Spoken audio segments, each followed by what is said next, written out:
You are about to enter the propaganda report. That's right. With Brad Binkley. And Ian Covell. Warning. Warning. All right. Well, Josh has told me to put some effects on that, and I will do that.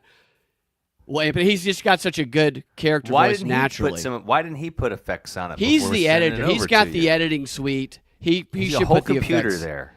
He's got a whole huge Mac computer there with a big screen. The whole, like those old school 1950s mainframes. He's got a mainframe. He's got a whole wall. He's got a whole wall. He's the best analog whole wall editor still on the planet today. He computes that whole wall. He takes it all in. Mm-hmm. Just like we're taking all the news in. No numbers too big for him. Nuh-uh. No, he is the Bonnie Blue of editing analog whole walls. Whatever that you interpret that to be. This is the Propaganda Report. I am Brad Binkley, joined by Ian Covell. Clinton subpoenaed Hillary and Bill, while Epstein's most powerful pals remain untouchable. Nobody wants to talk about them except us on this show. And Ian, how have you been? I've been pretty good. I've been doing all right. You know, living life. Right. Living life the Epstein way, or I mean, because he's just a philanthropist. He's a great guy. Yeah, just living life the Epstein way. No, I've been doing okay. You know, saved another feral cat from Jeffrey Epstein Island. From Jeffrey Epstein Island. Yeah, so. It was giving Epstein massages. Yeah, yeah. Oh yeah, it was you know how cats will like knead. Oh yeah. On you, yeah. It'll do some hardcore kneading. Right. How do you go about? Give me the brief version of domesticating a feral cat. Dude, it's a process. But you know, it's a wild animal that you essentially you tame. But it can be done through. Yeah, I'm imagining patience. Jeffrey Epstein saying everything you're saying. It can be done through patience. And that's what you gotta have. Have patience with these feral animals. Look at this guy. He was feral. Look at him now. Look at him now. He's domesticated. He was feral. Look at him now. Yeah. Yeah. So it just takes time. All right. They come to love their enslavers and maybe even defend them in court one day. So yeah, that's what I do. I turn them into the what is it called? The helpless loser complex. Helpless loser complex. What would they give? Learned helplessness. Yeah, learned helpless. Yeah, the helpless. The helpless loser complex. Helpless loser complex. We conducted studies for decades to develop the helpless loser complex. No, what's up, Stoner? They're great animals. They're great animals. Yeah. Well, I'm glad that you have. You're turning that one in. It's probably she's a baby. She was a baby. She was probably not even a year old, and she had a whole litter of kittens that all. The last one was eaten by you sound like Epstein talking to Maxwell. Well, the last one was eaten by an owl, just snatched out of my backyard. Did you by an owl. witness it? Well, I witnessed the aftermath. And owls are to witness it would be tough because they don't make any sound. Owl's a silent killer. You're not going to hear it coming. But do you want me to get gross? You want? Go ahead. Let's get gross. It gets pretty graphic. Let's get gross. So what the raptors will do is they'll grab it by the head and they twist the neck and they crush the prey's head. And sometimes when it's a kitten or something like that, that'll cause the brain to fall out. God, dude, sounds like the friend zone, says Stoner. And so that's what I found in the yard. You found that in the yard? The brain? Well, and the mama was circling it, and then she latched on to me. It's complicated. I was feeding her and this last kitten. The owl latched on to you? No. Oh. The mama cat did. So, and the mama cat Did you dissect the brain to get to the... No. But the mama cat wouldn't stop following me, Oh, my gosh. I figured, that was... Right, well, look, trap you. We start with the brain in the yard, then we go into talking about Jeffrey Epstein and the subpoenas. It's like a duplicate story from a couple weeks ago because I did a video about, it's titled, The Most Important Epstein Document Reveals Who Must Be Subpoenaed. If you want to find out more about the people I will reference here in a moment, you can watch that video. But I guess it's official now that Chairman Comer has subpoenaed Bill and Hillary Clinton, as well as former U.S. Attorney Generals and FBI directors. He did this today. He issued deposition subpoenas to Bill and Hillary, to James Comey, Loretta Lynch, Eric Holder, Merrick Garland, Robert Mueller, William Barr, Jeff Sessions, Alberto Gonzalez to testify and about crimes perpetrated by Jeffrey Epstein. Comer also issued a subpoena to the U.S. Department of Justice for records related to Epstein, including all communications between President Biden and or his administration, or the auto pen, I'm guessing, with the Department of Justice related to Jeffrey Epstein. You know who they did not subpoena? Is they didn't subpoena the three-headed snake of the U.S. brainwashing industrial complex, Martin Seligman, Martin Novick, Lawrence Krauss. Nobody even knows those names. I know, except for here. I've gone on show after show the past couple of weeks. Yeah. I've been hammering home who these guys are, because there's still two of them, one of them specifically in positions of power, and they are Epstein-funded, the science and the psychology behind the brainwashing complex that is we're all being subjected to, especially those in the military in this country right now. And they all took money that we know of. Two of them took money from Epstein before and after. They supported Epstein before and after. One of them has never been asked about it, and that one is Martin Seligman. Martin Seligman, Epstein's most influential friend, is rated by the elite academics the most influential psychologist in the world today, the most fifth influential Never even heard of all of him. time. I know. It's crazy. So we talk about the behind the curtains power, the deep state. This guy is more important than any sitting president. He's been doing work with the government, with Marty? MK Ultra. Marty, yeah. Oh, old Marty Seligman, is that important? Old Marty Seligman. And they all focus on research, or they have, which Epstein funded the origin of all three of those guys' programs at their various institutions, University of Pennsylvania, Harvard, and Arizona State, all in 2003. And then he put these guys in leadership positions, and then the U.S. government went on to fund their work. One of them worked for Obama for a little while, and all of their work is directed at manipulating the masses at a scientific, biological, mathematical level. And I'll show you something I found here in a moment of one of these guys giving a speech at the Edge organization, which is a publication. That's where they all edge. That's where they all edge each other. No, not yet. Stop. These virgin scientists who are big-brained that Epstein manipulates come together, and they just give each other the tip, and then they talk about world domination. Edgefest. Edgefest 2011. Don't come to Edgefest. Right. Yeah. See, they should have had you branding for this. It would have been much more entertaining, I think, than some of the. And it's crazy too. Like this one guy, he sounds like he's from Austria. He sounds like you could put him in a movie, a World War II movie, and he'd be a perfect Nazi general with his voice. And I'll go into some of the things he talked about when we get to that point. But none of those guys have been subpoenaed. It's not a serious inquiry unless those guys are subpoenaed. So there's 5 guys on the most important Jeffrey Epstein document. I'm going to continue to hammer it home. The plea letter written by Alan Dershowitz that got him the sweetheart deal. And the names on that letter willingly lent their names to the cause of helping Jeffrey Epstein get that deal. And it's those guys I just mentioned. It's another guy who's dead, who's Roger Schnack. He's dead. You could subpoena his associates at DARPA or the classified programs he worked on that can't be spoken about. And then the other one is Bill Clinton. So they got one right. The other 4, if you want to find out more about them, go watch that video. Their plea letter was basically what? So he fucked some kids. Yeah, right. Look at all the good that look at all these powerful institutions and friends that you're going to be up against. Yeah. This guy who literally learned helplessness during MK Ultra research at University of Penn, who inspired Nicole Kidman's father to do the same research, allegedly on children he was accused of over in Australia before he died. It's the craziest. He inspired Ted Kaczynski's manifesto, this guy, and they're like, oh, we don't care about this guy. Just reminded me of Eyes Wide Shut and all that, And I want to see, that there's supposed to be this missing narration to Eyes Wide Shut? Yeah, I heard that. Sacrificing the kid? Yeah, I really want to see that version. I really wish we could. Think Maybe of the AI parallels, too.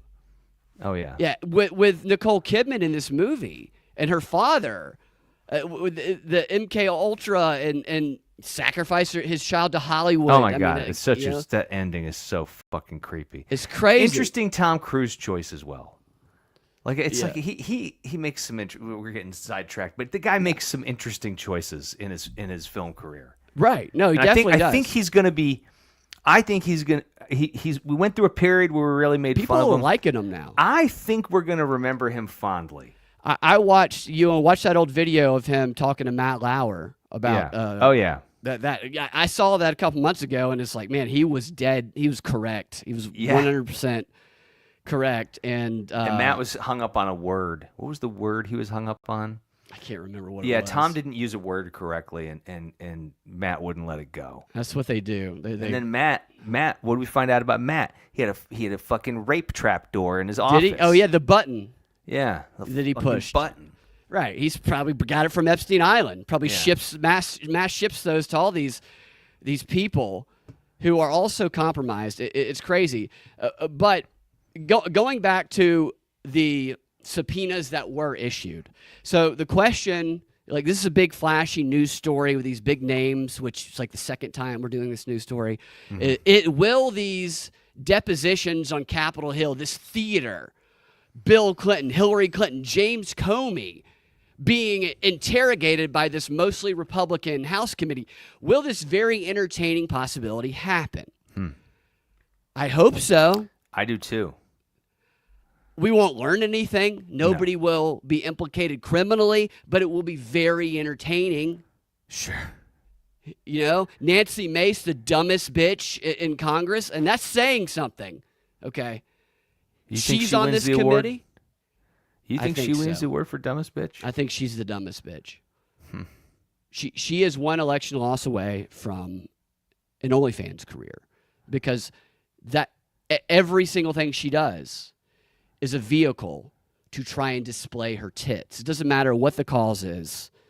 Saving people from walking in the transgender. Like, I imagine going to Capitol Hill, if you walk by the women's bathroom and you're a man, if you're within 50 feet, Nancy Mace, her tits are out and she's going, "Don't you take away our free," like just yelling at you with her Davy Crockett hat on.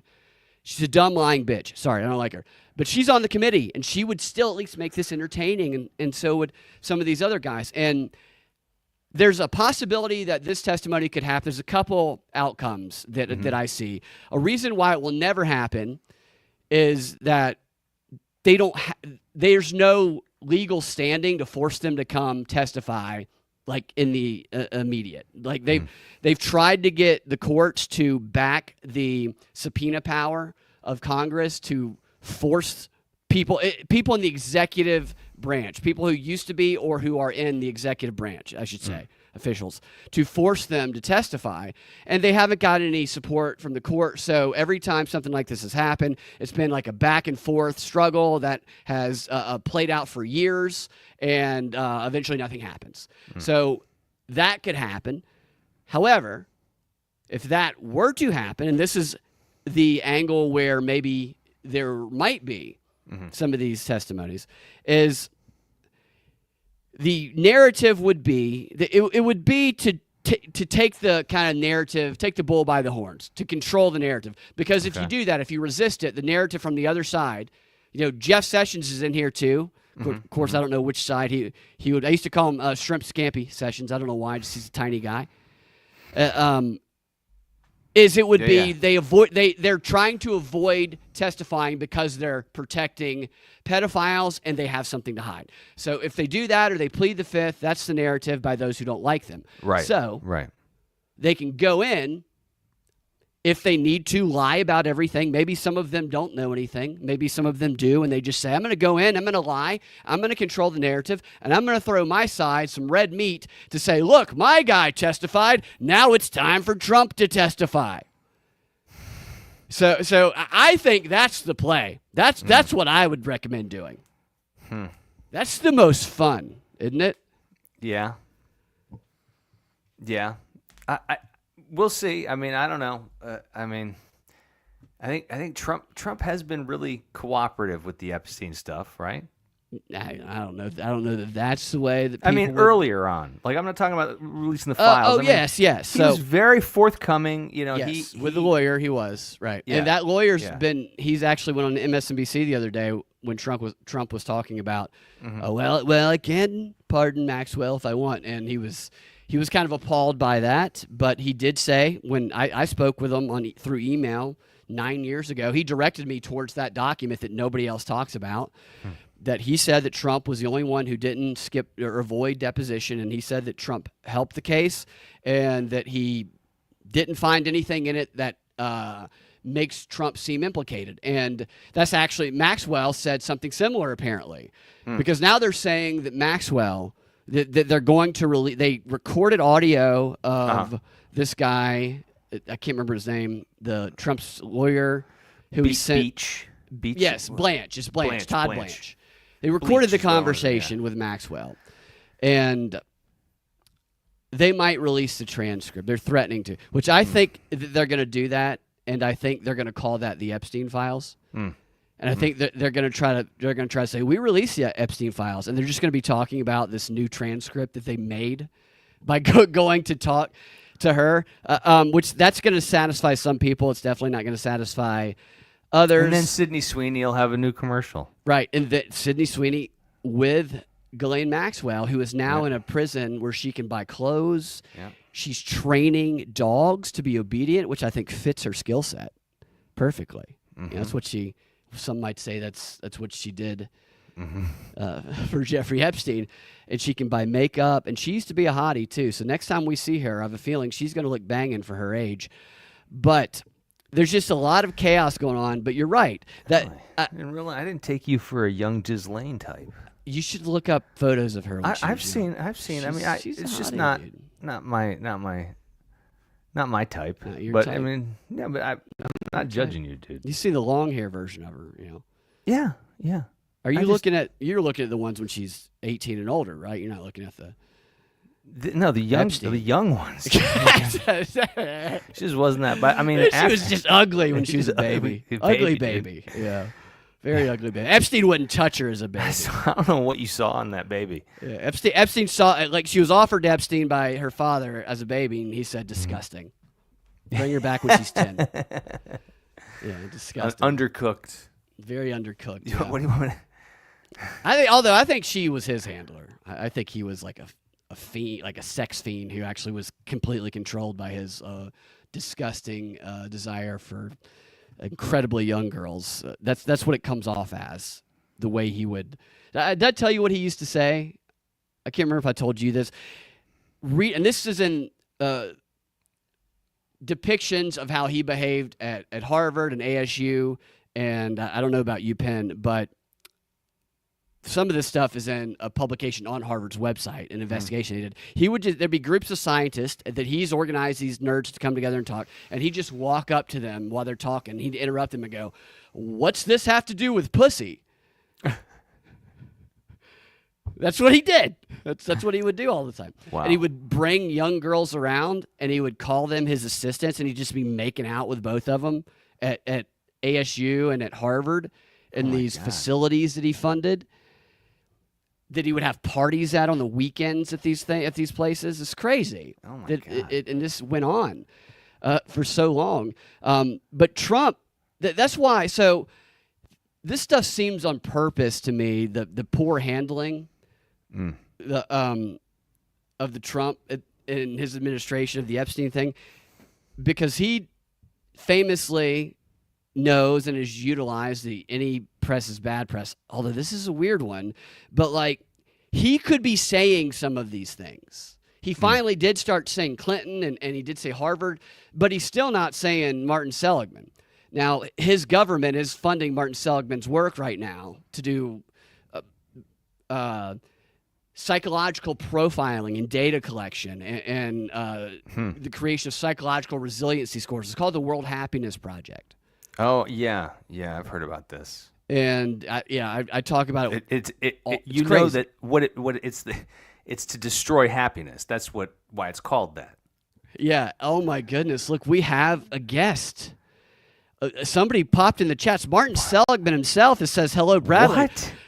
We are being watched by the most powerful Jeffrey Epstein friend right now. Holy shit! We are the subject of brainwashing at this very moment. What if that was really him, dude? What if we're really being targeted? I am not suicidal, so Yeah, I'm not either. I we're just not. saved Either a one cat. of us are. Yeah, well, you wouldn't save a feral cat if you were going to kill yourself. Yeah, no. You know? So,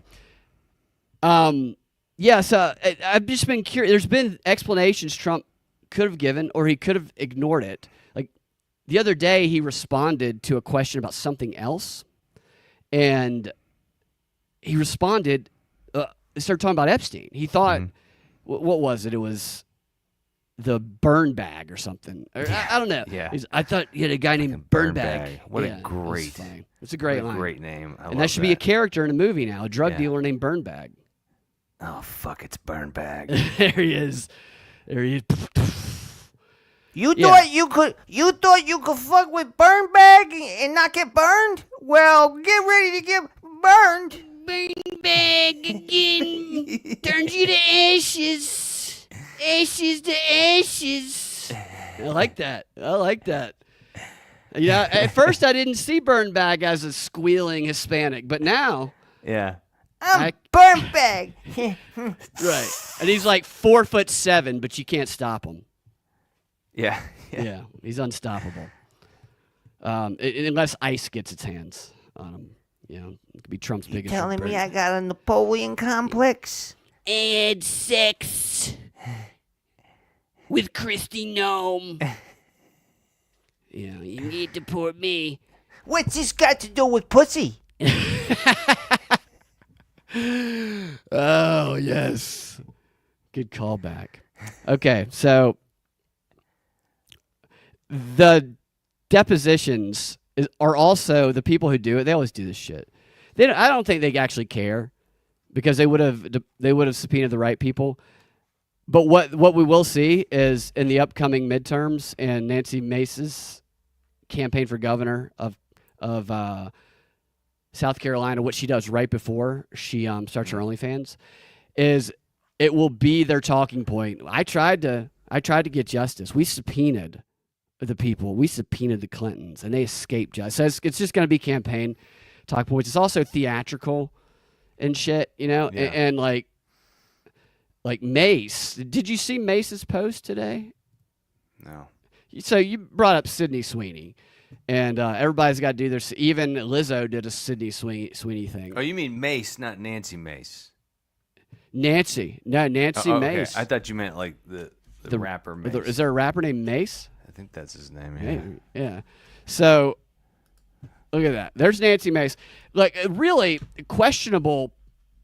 She believed she was posting a great ass shot here. And she wrote, Nancy Mace for governor, talking about herself here, has great genes. And she's leaning over a table, as I'm sure she's done many, many times. In an With art a- gallery. In an art gallery, right. Shooting range. She's killing the artist. Yeah. I guess what you do is you go there.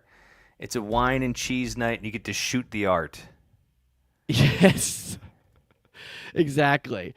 Stoner says he loves Martin Seligman's work. I believe Martin, put some respect on my name. Yes, we totally respect your ability I love, yeah. to get hundreds of millions of dollars in and you killed a bunch of dogs, Mr. Seligman. Nobody likes that. So this is this post here, and a lot of people criticize her ass there. She never misses an opportunity to like Newsjack, which is basically try to be a memer, but she's one of those people who's so bad at being funny that has people around her that It's are all terrified. cringeworthy. Yeah. It's all like, Mom, stop. Right. Nobody wants to tell her that she's paying them. And then you come to another post that she made here where she said, Myrtle Beach, are you ready? Which I believe is the perfect title for her first OnlyFans Bonnie Blue-like challenge. Yeah. Myrtle Beach, are you ready? That's a perfect place for a gangbang. Yeah, right on the beach. Right on the beach, yeah. As many people as the beach can hold. Mother of all town halls, Myrtle Beach tomorrow. Like, she thinks her branding is good for campaigning. She doesn't even realize it's perfect for OnlyFans. Yeah. Jeez. The mother of all town halls. You better live up to this. What do you mean? I mean, mother of all town halls means there is going to be a good metal band. 100 black dudes with condoms already on. Yeah, mother of all town halls. This is a big. What do you think is at the mother of all town halls? You think hot dogs? Is it gonna be something to eat? I don't know how you even don't fire the person who suggested this. Like she seems to be so arrogant that she's not aware of her lack of awareness. If that makes any sense, because this is the stupidest. She remember the mother of all bombs? Is this the play on that, or is she the mother of the town hall? You said mother of all what? Remember Trump launched the mother of all bombs last time he was in office? Oh, yeah, the Moab. Is this like a way callback here from like 8 years ago? I don't know. Is she going to bomb Myrtle Beach? I hope not. The Donkey Show, Stoner says, is going to be there. Fun. That would be fun, too. So Nancy Mason, insufferable, but she might make an entertaining questioning of some of these people. Now, on the other side of this, before you got to get out of here,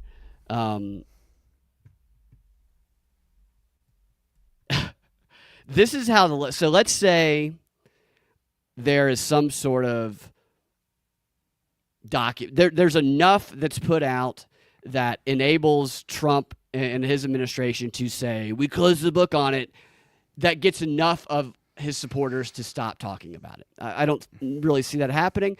But if that were to happen, then here is how the left is going to keep it going until his last day in office. I will put this on. There I am. This is actually it's pretty funny. Some of their the way they weave these narratives together. And I don't believe for a second that these guys write this stuff themselves. I think they have a team of writers. Here's Lawrence O'Donnell talking about Trump making Epstein co-conspirator Maxwell's wish come true. Which that could be interpreted many different ways. Trump, who meddles in every aspect of the federal government that he can, including now the firing of the commissioner of the Bureau of Labor Statistics for telling the truth about job statistics, claims that he, Donald Trump, has no idea why his personal criminal defense lawyer went to a Florida federal prison to talk to an old friend of Donald Trump's, convicted sex trafficker and rapist, abuser of children, Ghislaine Maxwell. We've all seen the photographs of Donald Trump hanging out with Ghislaine Maxwell and Jeffrey Epstein during the Epstein and Maxwell reign of terror against more than 1,000 children.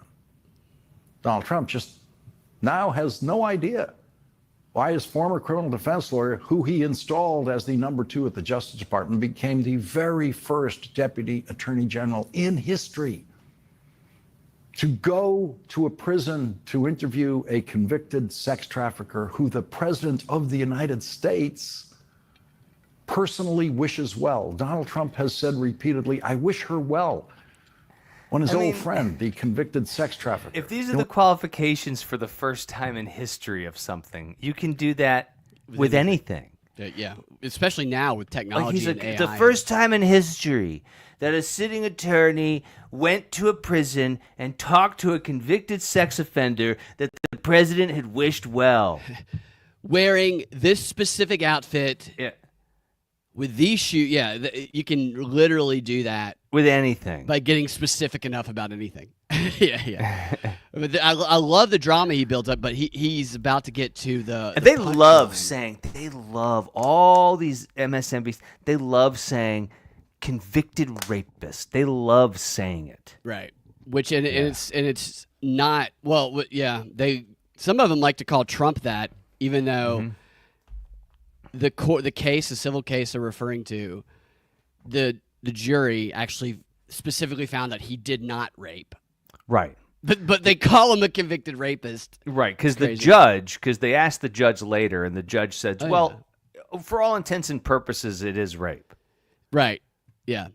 So, they take the judge that gave the very narrow, or Yeah. basically that's the E. Jean Carroll case, Yeah. and broadly the judge told the jury instructors were like, basically, if he touched her, you can find him guilty of sexual assault. Yeah. He made it that broad. But they specifically said not rape, and so he just went out and they were run with it. It doesn't matter because people will watch it and they'll feel good about the confirmation bias. Yep. So he's Ghislaine's referencing. not doing anything for me right there. Do it? No, not here. Ghislaine No. doesn't do anything for me. She's much past her prime. In fact, that shirt she should be covering herself up a bit more. Weird shirt. Where if you had to speculate he's about 30 seconds away from telling you how he's going to continue talking about this regardless of what happens until the end of Trump's presidency. Any speculation about what the angle is going to be? Wait, how Lawrence O'Donnell is going to keep talking about How the this? left. This is going to be what the left does. This is going to be the narrative if they need it. It's foolproof for them. What? Well, I mean, I'm not sure where you're going. I mean, other than the fact that he's going to pardon her in exchange for something. You're warm. They're going to He's going to pardon her in exchange for all these names and stuff, and the left will never believe it. You're warm. Ghislaine Maxwell has been brought up to him in interviews. Donald Trump is, of course, in a position to make his own wish come true.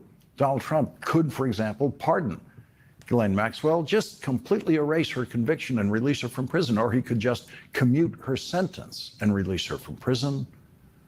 But that might be something that has to wait until Donald Trump's last day in office, because it could really hurt Republicans running for re-election next year who have devoted their political lives to the support of Donald Trump. And it could certainly hurt badly in the next presidential campaign.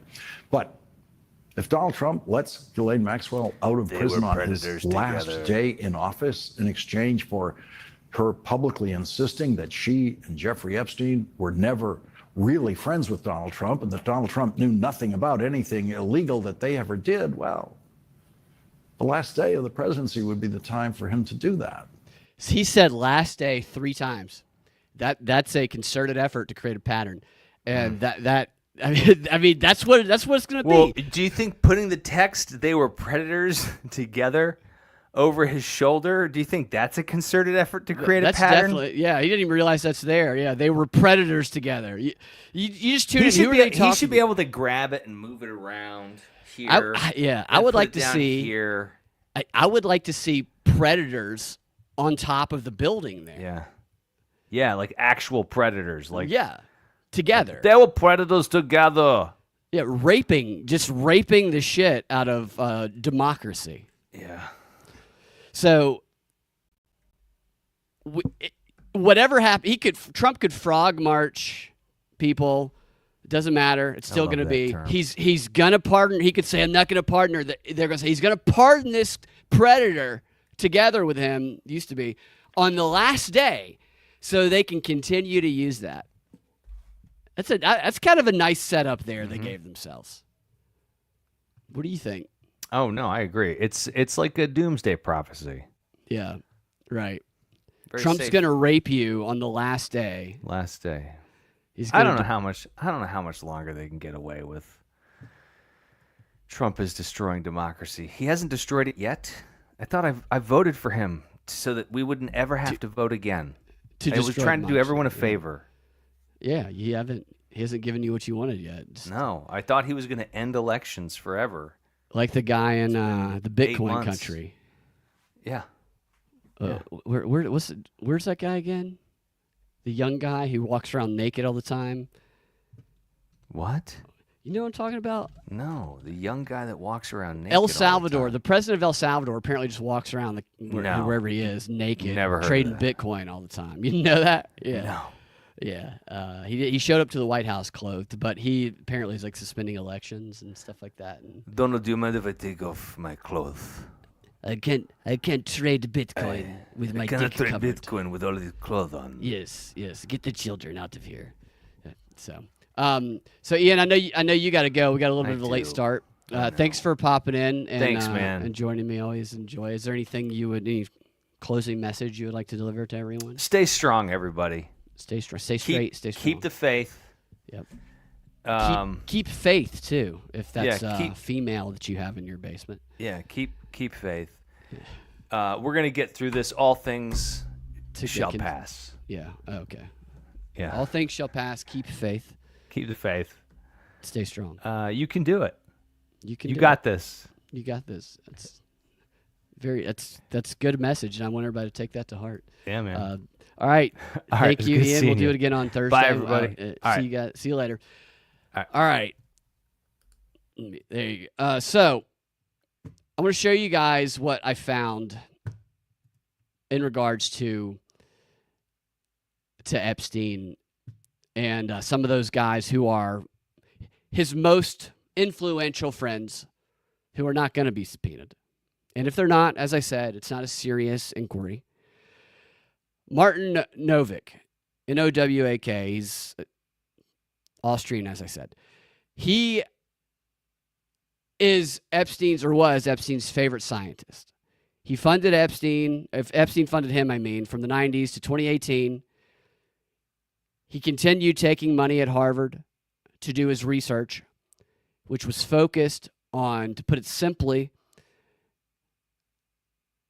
experimenting with various strategies for manipulating the public into conforming and minimizing the amount of dissenters and people who question stuff. And Epstein created a whole program there, and he would sneak Epstein around even after Epstein was a sex offender, and he would hide the donations from Epstein after Epstein got out. And he lobbied after Epstein got out the first time, after Epstein was a convicted sex offender. Epstein had to knock on people's doors if he lived in certain areas.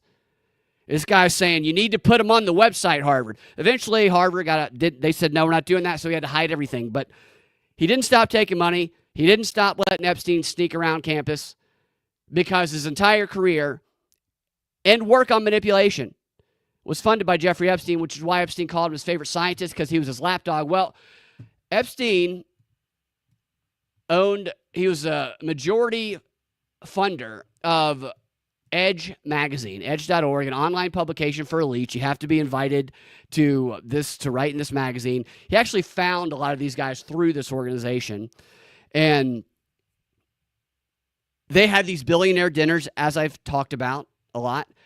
I watched one of the speeches. I found one of the speeches from 2011 that Martin Novak gave, called The Evolution of Cooperation.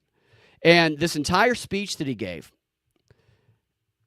is basically about how to manipulate people into conforming to standards that they set for the purpose of them evolving, because this guy's theory on evolution is it's biological natural processes like Darwin suggested, with the driving force actually being something that Darwin didn't suggest, cooperation, which is his theory and what he studied at Harvard.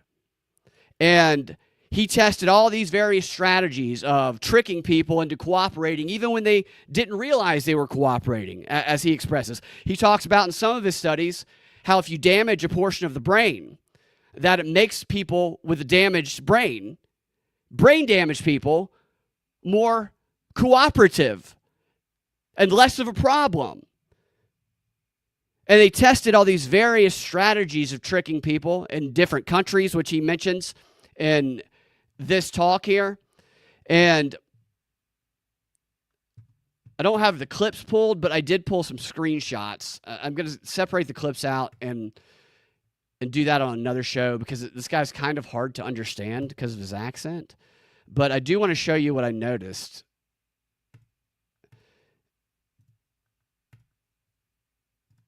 All right. I'll make this a little bigger. It's kind of hard to see. All right, so I was watching this guy. This is Novak here.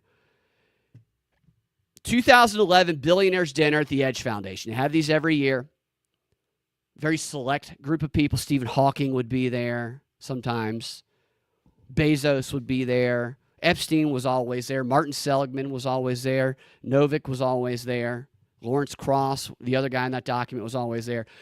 here he is giving that talk on how do we just get the plebes to go along with what we're doing so that we ourselves can evolve.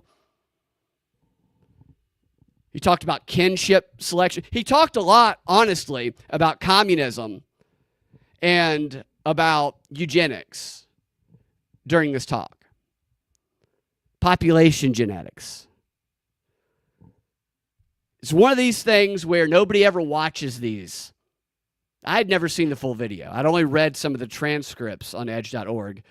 But it's these settings where they're among each other and they talk a little more freely than they might when they're among those who they see as the plebes. And you see, he's got this screen up here that says war and peace, tit for tat, generous tit for tat, always cooperate, always defect. He's explaining his experiments, his manipulation experiments that he, funded by Epstein and the U.S. government, have conducted on various populations. And I was just listening to this video, and I happened to stop it when somebody was asking a question. And that question, this image is just to show that it's the same room. But that arrow pointing over here to the right, see, it's a pretty small room. Looks like maybe 15 people in here. That's Epstein. This is 2011, after Epstein was an admitted sex criminal. Like, he was a sex offender. He's not allowed near school zones at this point, yet he's in this billionaire's dinner for this Edge Foundation, which he was the main funder of, watching his favorite scientist give a speech on how do we manipulate the public into doing what we tell them for our transhumanistic communist purposes. That's what this picture represents. You come over here, it's a little closer image of Epstein. It's so small. Let's see if I can make that bigger. Well, you can't see that at all. Hold on. I'm just going to try to find the point in the conversation. All right. So here he is talking here. I want you guys to see. That's Steven Pinker right there. I think that's Daniel Kahneman to his left, I believe, who he wrote a book called Thinking Fast and Slow, which the CIA recommends their agents reading. It's about the System 1 and System 2 processes in the brain. And it talks about how to train the System 1 processes, how to train people into responding to certain stimuli in an automatic, survival-like way. It's a very interesting book. But he's there. I don't know who all these people there. I'm still researching some of it. Hold on a second. I'm going to find Epstein here. All right. So you see in the top right corner here, that's Epstein looking down at his phone. I don't know who the guy next to him is. This guy right here, I can tell you who that is in a second. He looks like the fat guy from Lost. This guy, the fat guy, sitting to Epstein's right, he asked a question about how do we manipulate the broader public into everyone getting together and cooperating. And he said, do we create an imaginary foe? Do we make something up that's not real, that scares the shit out of the public, so that they will all cooperate together and do what we tell them for our transhumanistic purposes? That's basically the question that he asked. And he said imaginary foe. He actually used that term. He said, in his question, for the sake of climate change. Let's say everybody's too stupid to realize how much danger they are in from climate change. So therefore, we need to create an imaginary foe, right? That makes them cooperate so that we can evolve transhumanistically and stop climate change. It's like the most convoluted question the guy asked. And he's asking this Martin Novick, funded by Epstein, what biological processes, what psychological, biological, what processes in the brain, because Novick's research deals with thermal imaging, too, of the brain when you're cooperative versus when you're uncooperative. Like, they look for the actual neuroscientific level of what can trigger certain circuits in the brain to cause you to cooperate. Because they're crazy transhumanists that think they're better than everybody. And that's actually what's being talked about in this moment. Let's see if we can get a little bit of a better shot. There's Epstein there. There he is. So now you see him. You can tell that's Epstein, right? Yeah, fight or flight. That's right. Yeah, so that's, you can definitely tell that's Epstein at this point. Let me make that, let me see. So he starts laughing at one point. Yeah, there he is. He's smiling. He's giggling. He's giggling. There he is. They're looking at each other. He's happy that we're talking about communism and transhumanism and how to control the plebes. Look how happy that son of a bitch is. There's Epstein right in the middle. Now you see him. Nobody's ever shown this before, other than the people who watch this website. This is a bunch of billionaires at what they define as a billionaire dinner. That's what they call this because they're so arrogant. They literally call this the billionaire dinners. At edge.org, the Edge Foundation, the elite scientists of the world, in 2011, talking about how do we manipulate everybody.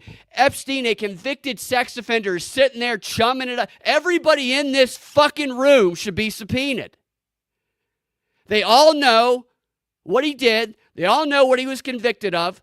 They all know they can't walk by a school next to him because he's not allowed to. Everybody in this room should be on that list of subpoenas, and not one of them are.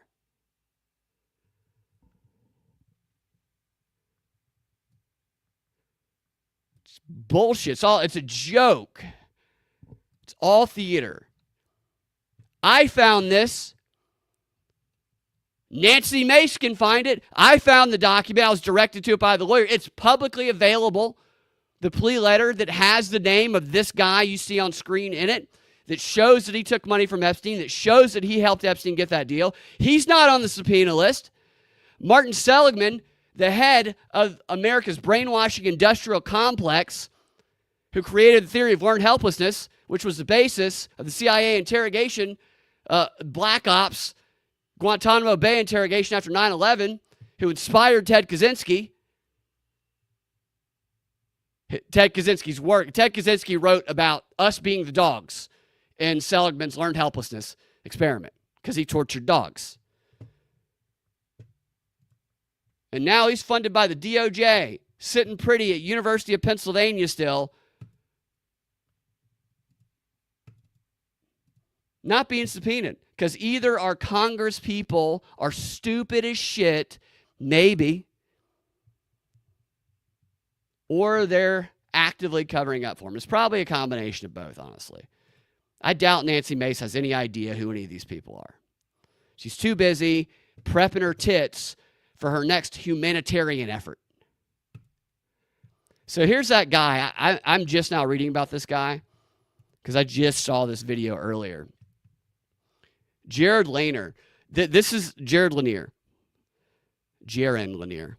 He's the one who was asking Novick about creating an imaginary foe to unite.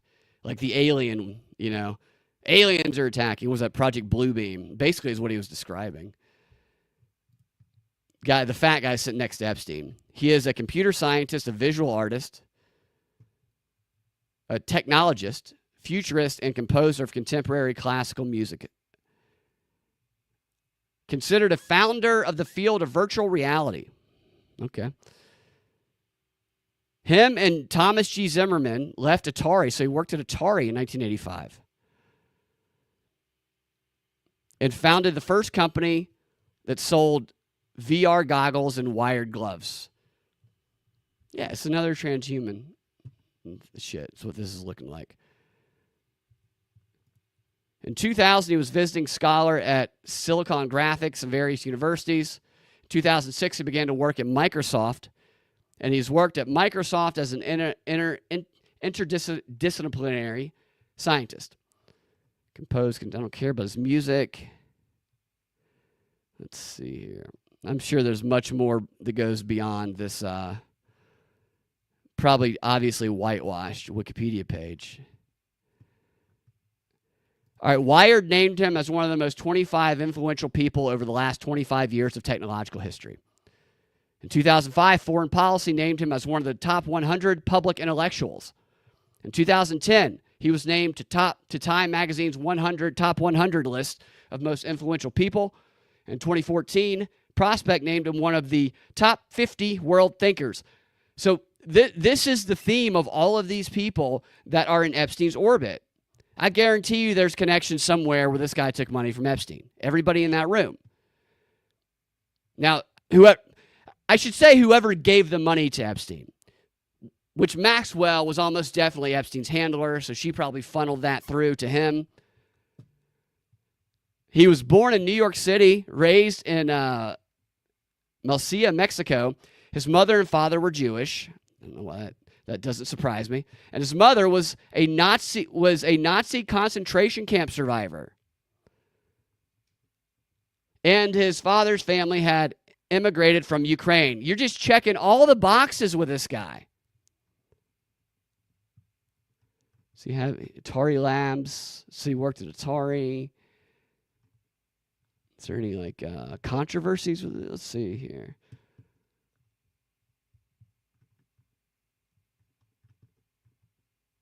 All right. I'm going to look more into this guy because this guy was asking the most revealing questions in that video. Let me see if it mentions Jeffrey Epstein in here. I doubt it. I doubt people even know this guy's tied to Jeffrey Epstein. He's tied to... Okay, so data collection he's big into. Epstein. Nope, no mention of Epstein. No mention of Epstein. So he should be subpoenaed.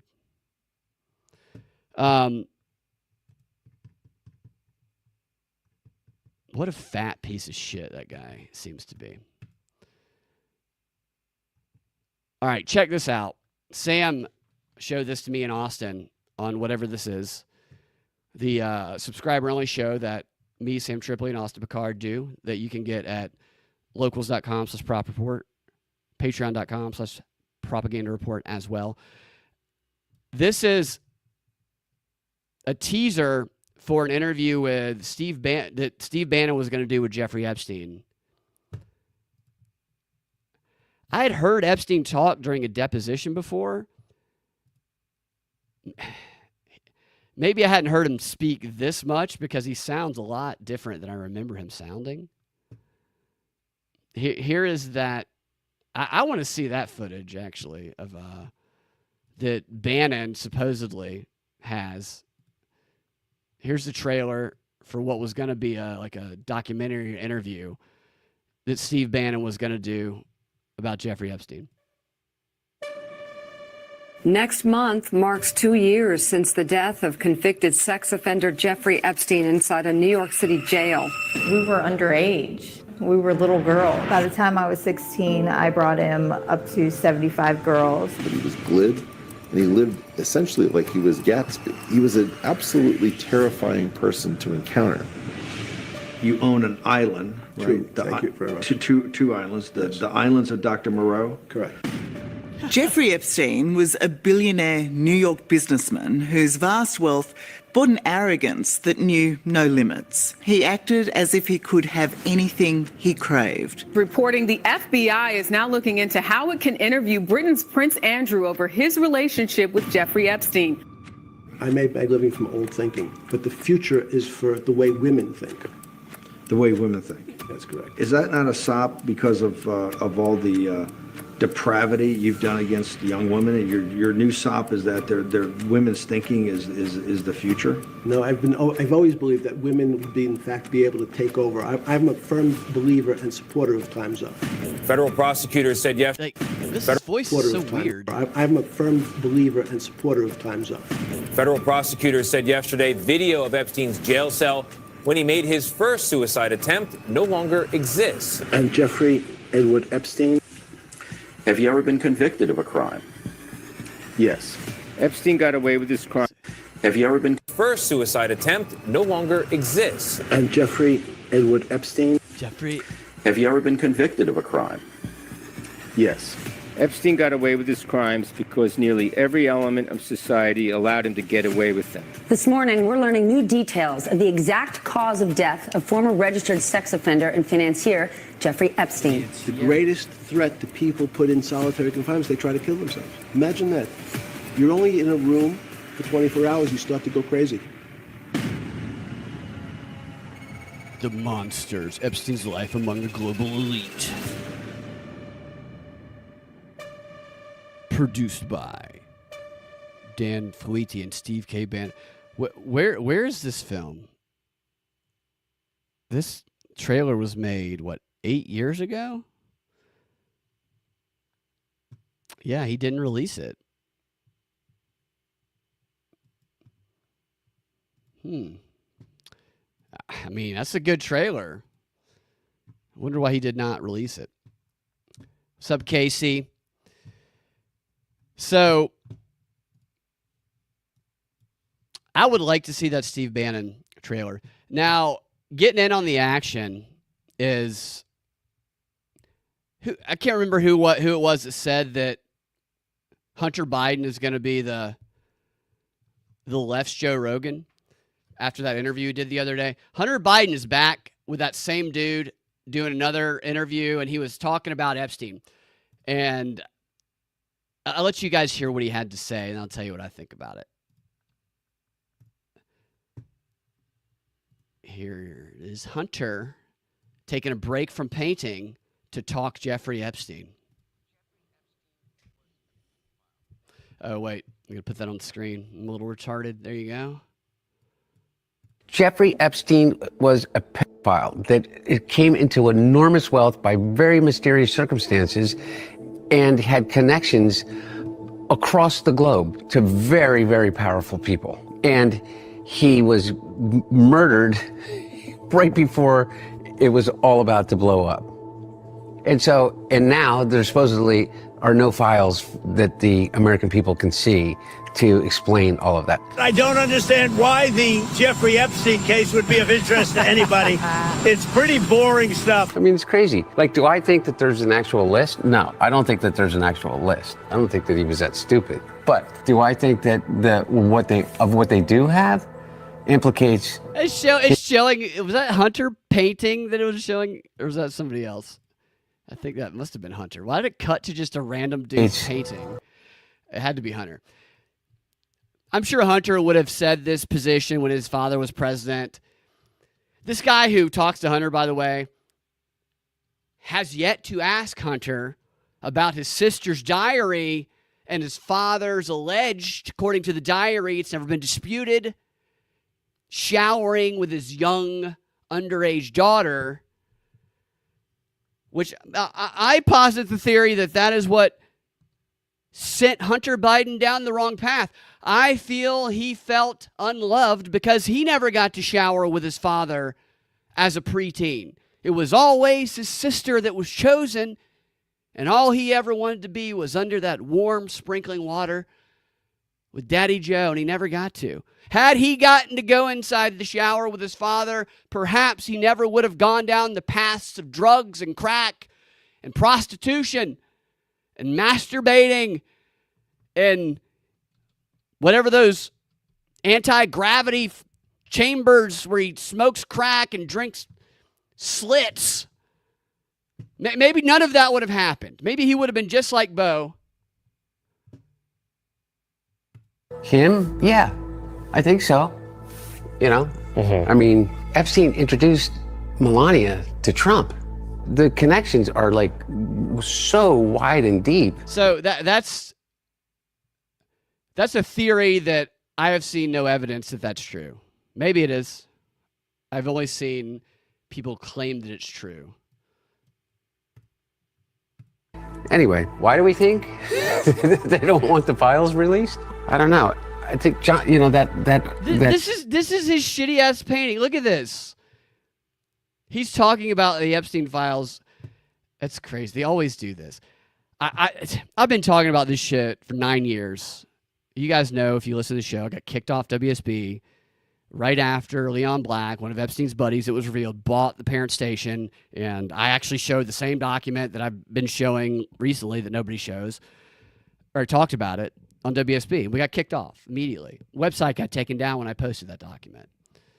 Nobody talked about it. I have a clip on my YouTube channel of Brian Stelter in 2017 when somebody brings up Jeffrey Epstein in the context of the Clintons. Immediately go, no, we don't do conspiracy Pizzagate theories here. No. Now you have Brian Stelter going on CNN talking about Jeffrey Epstein. They only talk about stuff when it serves a narrative to talk about it.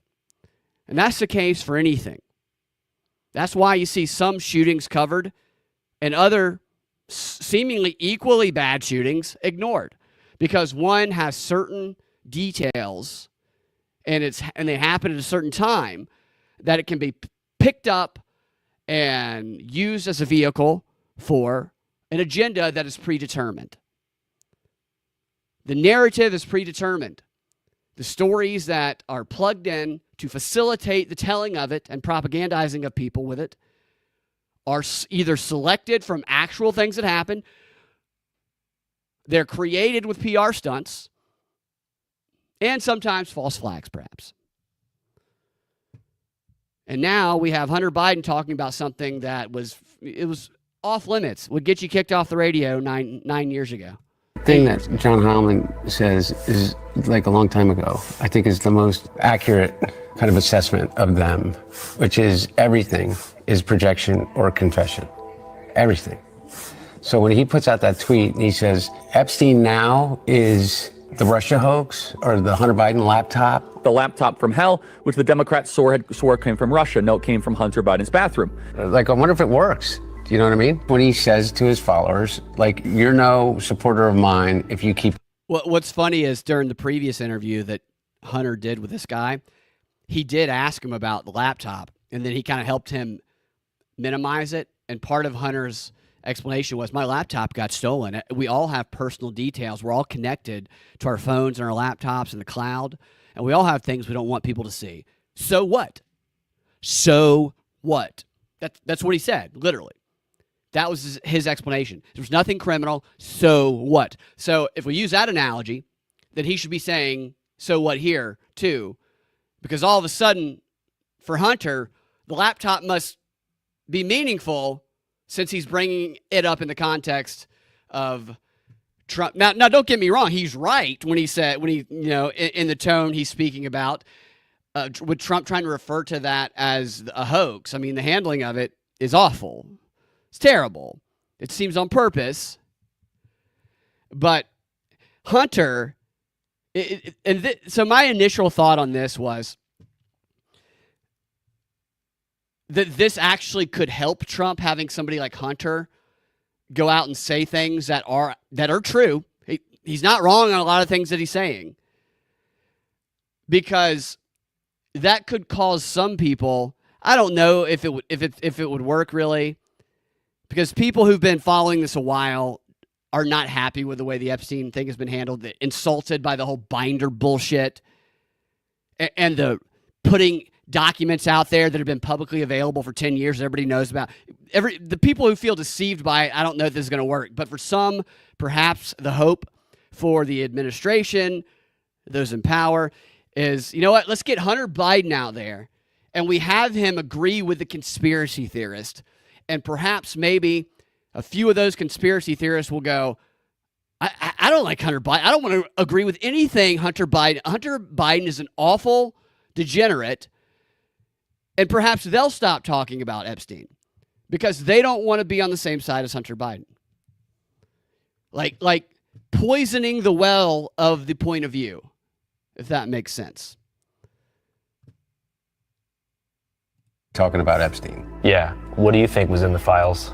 I don't know, man. There's a great clip from Daily Show. Yeah. And he does this whole thing on Occam's razor. He's like, let's step back for a moment and review the facts. And he goes through all of the associations that he has with Epstein. You know, not just the pictures, but the, you know, Epstein himself, you know, saying that Trump was his best friend for 10 years. It is even said he likes beautiful women as much as I do, and many of them are on the younger side. And then he goes through all of the connections, and not even all of them, but for like 3 minutes. I just don't know how he's going to turn this one. It's all been a big hoax. It's perpetrated by the Democrats. We need to release the Epstein list. That is an important thing. I think we talked about it before. This whole thing is funny. I guarantee you part of the agreement here that Hunter's given this guy that he's friendly with for some reason, these interviews, is he said, I'll do it if I can show off my painting. People don't believe that I'm actually a painter, so I want to pretend to be painting. Somebody else probably drew this. It looks like shit anyway. I mean, what is it?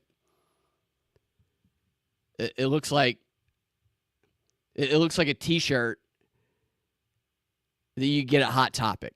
It looks like they stole the design of a T-shirt you can get at Hot Topic. Somebody like air painted it, and now Hunter's like painting. You see where Hunter's actually painting on the edge there? It looks like a retard's painting it over here. They had somebody do all this other stuff from a Hot Topic screen print, and now Hunter's like just rubbing mud on the side of it. Or is it central to their tactics is this elimination rhetoric. What they do is they accuse a group of people of the most heinous thing that you could possibly accuse them with, which is pedophilia. And if you can get just 10% of the people to believe that someone is capable of such a... What are those images? And Aram says that Trump did say his daughter was this type. He said, there's that clip. Yeah, I mean, there's a lot of things out there that Trump said and did that doesn't look good. That,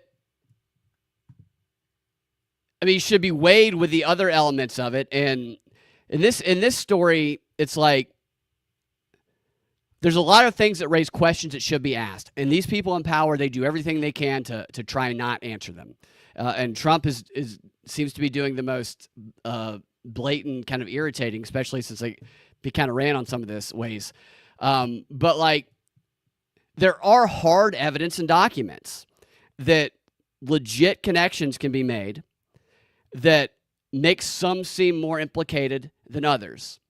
Like that document that I've talked about ad nauseum, the plea letter.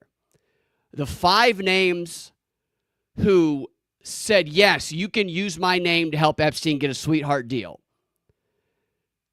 That's where you start, in my opinion. Are they going to be truthful? Probably not. But yes, you look for all the details and you ask the questions and you conduct an investigation. But when you see that the people who lent their name to a court document to help their friend Jeffrey escape justice for sex crimes are never asked about why they did that, then you realize that none of it's real. That they would rather people focus on associations that don't look good without ever actually investigating deeper. Because to me, the intent is not actually to find justice, to find the truth, whether it's one side or the other. It's to use associations that are there on the surface as a way to divide and conquer the left and right through media propaganda without having to actually find evidence that would be submissible to court and lead to criminal convictions. And then they can just pump people's heads full of other propaganda and push it out of their heads. Because if they were serious, they would start with that document, in my opinion. And I'm not saying that to say that anybody who's mentioned or referenced doesn't have some sort of connection there. I'm just saying they very obviously don't pursue the lines of investigation that are there. It's insulting. It pisses me off. Depeche Mode said, I found strange that Candace Owens married with her husband after 20 days since the first day they met and without any single romantic dinner. Okay, he's a millionaire. Must be love. Yeah, I don't disagree with that sentiment at all. Candace Owens, it's tough sometimes. There's a lot of people that say things you agree with. Like, she says things I agree with quite often, but I don't trust her at all. She doesn't come off as trustworthy. All these people switch. They so flippantly switch. It's like they're hijacking narratives that they know they can use their influence to build an audience around. Maybe they believe some of it. I just don't trust any of them at all. Not because they might get something wrong. We all get stuff wrong, but because a lot of these figures seem to be intentionally deceiving people. Like, even when I agree with them, I'm like, you're so disingenuous. Tucker, a lot of people love Tucker right now. Tucker's dad was a CIA agent. His dad was the head of the propaganda bureau. I guess the name of it slips my mind. Voice of America. We've been talking about that on this show since also 2017. And now, and not to say that people can't recognize something and change, but Tucker's narrative is, well, I didn't realize this until recently, and I'm awful. I can't believe it. And now I know. I think he's funny to watch, but I don't trust him. It's interesting because part of the research these people Epstein funded they did and they continue to do, is around trust. Something I failed to mention earlier is one of the subjects that Martin Novick brought up during that edge.org discussion that I showed the image from earlier was his experiments on how to purchase trust. How do you purchase trust? How much does it cost? And they did experiments in various countries. Reputation, I should say. Yeah, he said, let me get the exact. Yeah, how do you purchase reputation? How much does reputation cost? That's his exact phrasing. And they conducted experiments on simply buying a reputation. And you have this other guy, Martin Seligman, Epstein's most influential, never been questioned friend, who is creating psychological resiliency profiles based on social media posts worldwide to create policy around to deal with the people that they brand as having a low psychological resiliency score because they question their authorities too much, while they give rewards to those they give a high psychological resiliency score.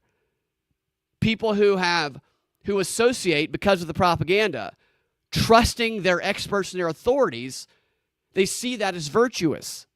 That's literally what his training has done. Like, it does virtue reframing. How do we frame these things people see as negative as virtuous so we can get the plebes to just do the things that normally they'd probably find to be immoral or wrong? It's crazy. It shouldn't be a surprise that somebody who first became well known by torturing dogs into a state of what he described as learned helplessness and then posited that this could be applied to humans to control them. That's literally how he broke onto the scene while MK Ultra research was going on at UPenn. So it shouldn't be a surprise that he now works on how do we reframe things that are bad in people's minds as virtuous.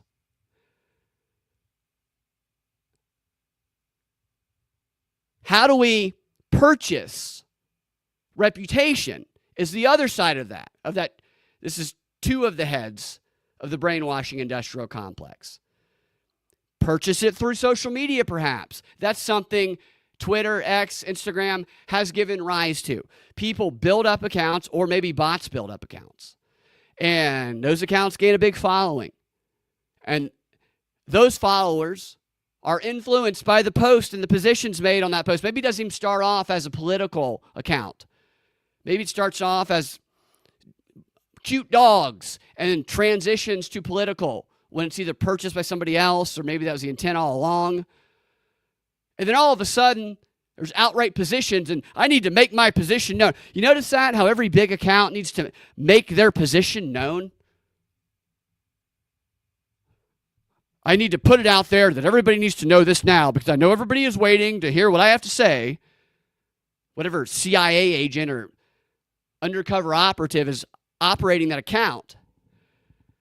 And then you can read the comments underneath. Many of those comments might also be bots. But no doubt there are many, many people who are completely unaware that they're following an account that might have hundreds of thousands of followers, maybe millions, that was created, built up artificially, and then perhaps purchased by someone who said, we want to target that demographic. We did an analysis of all of that account's followers and decided that that's where we're going to have our most grassroots, air quotes, influence on social media. We buy reputation. How much does it cost? And this is what Martin Novick, in the presence of Jeffrey Epstein, funded by Jeffrey Epstein, was experimenting with in 2011.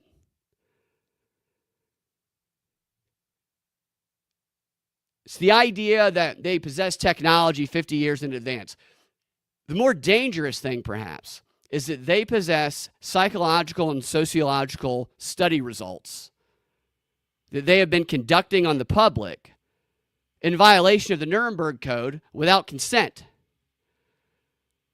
for decades. And they're playing a little game of what buttons they can push here and there using the technological tools that have emerged to cause psychological, emotional reactions in various groups and demographics to turn them one way or another to purchase this influence or that influence because they can't predict everything. Technology goes out there, and then there are people who are exceptionally talented, skilled, who emerge as influencers. I need to buy that influencer. That's the thing about if anybody who gets like to a certain level of influence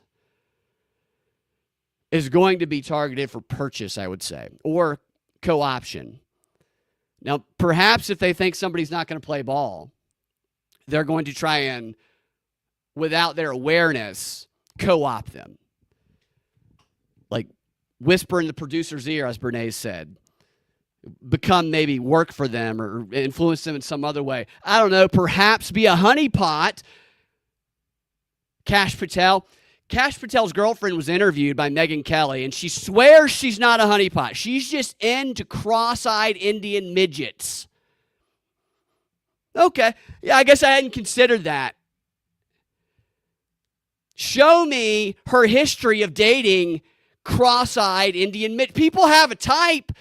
People have a type. I want to see all the other cross-eyed Indian midgets that this Israeli dated before Kash Patel, before I believe that she's not a honeypot. She swears she's not a honeypot. She would tell us if she were a honeypot. They've hacked behavioral. That's a very concise way to say that, Denver. Yes, they have hacked group behaviorism. Absolutely. Yeah, Megan Skelly. Is that a reference to how skinny she's gotten? Her Ozempic face? She does look a little Ozempic-y.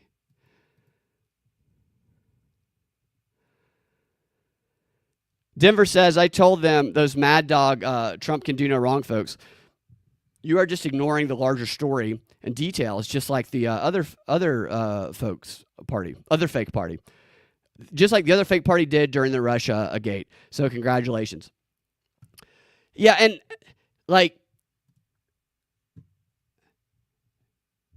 you can like some stuff Trump does. Like, you don't have to hate or love or fully support or agree with everything any person does in the political realm. Nobody does that in real life. You don't agree with everything anybody does in your personal life unless you're pussy whipped completely. In that case, maybe you do. You just quietly disagree and you keep it to yourself in that situation. But usually you disagree with things. That doesn't mean you hate people.